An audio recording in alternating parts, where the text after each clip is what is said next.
So here you see the master list of customer SQM, master list of customer supplier quality manual. So here what is done, this I made so that you mentioned all your customer name, vendor code is basically your code which is registered with them, type of document, is there any, what is that, how they have given you their supplier quality manual, if it is available, yes, what is the revision number, what is the revision date, why this is mentioned, so that you make sure that you have the latest revision. This I have seen that if you do not have the latest revision, you may also get the non-conformity. So from where you get this updated customer supplier quality manual, you get them generally from the customer website, or you can find this from your marketing. So you should consult them. Okay, that will be available with them. Yeah, so this is how I recommend you make the master list and keep this updated. Now, coming to the CSR metrics, so this is one example which I am going to give you. So friend, this is very, very important. Let's say, see this CSR metrics, customer specific requirement metrics, right? So here you see last updated, whatever date you identify. What is the frequency of updation? At what frequency you are doing the updation? You are doing the verification. So this could be done at 3 months, 6 months, 1 year. I do recommend if you do 6 months at least, that would be fine. Or as and when any customer update happen. If there are new updates, if the customer supplier quality manual is updated, then also you should review this. Okay. Now let us look at that.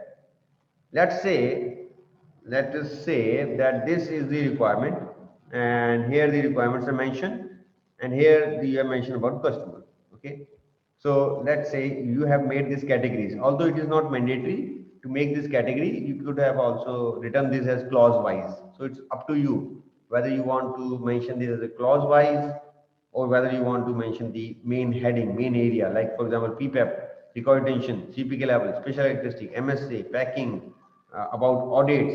So you can, which kind of report need to be used as a countermeasure report, inspection report, when it is required, jigs fixture even given by the customer or not, or any other requirement. This is flexible, right?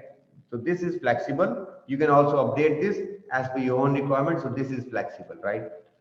Or nowadays, lately I have seen that so many members now have started making this clause wise. So it is up to you how you want to. Now let's say, so this is, say, this is for Tata Motor, right? You have made this Tata Motor. The beauty of this format is that this can be used for multiple customer. Here customer requirement is mentioned, and here the reference in the QMS, how it is linked with your quality management system, which format, which procedure, that is mentioned. You can do this for multiple customers. That will be easier if you do this.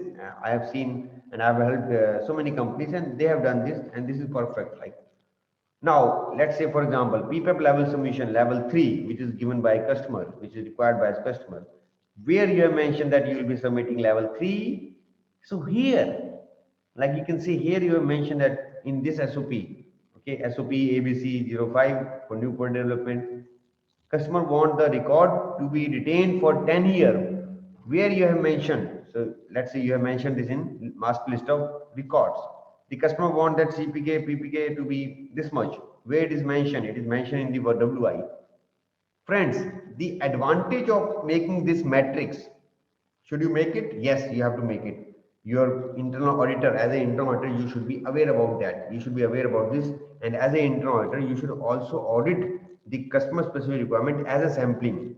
As a sample, you should also take the sampling of customer specific requirements. Now, what is the advantage of making this matrix?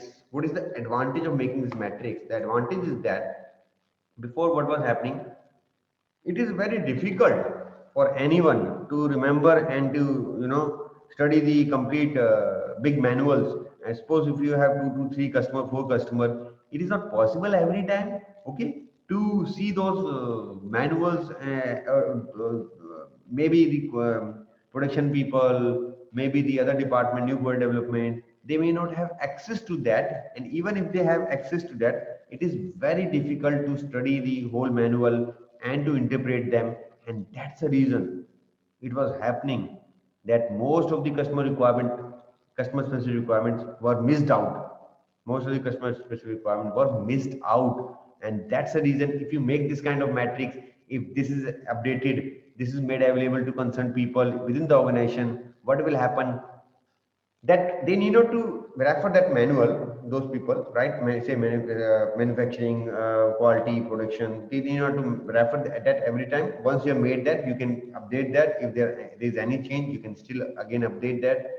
They just need to refer their SOP, they need to just refer their procedure, right?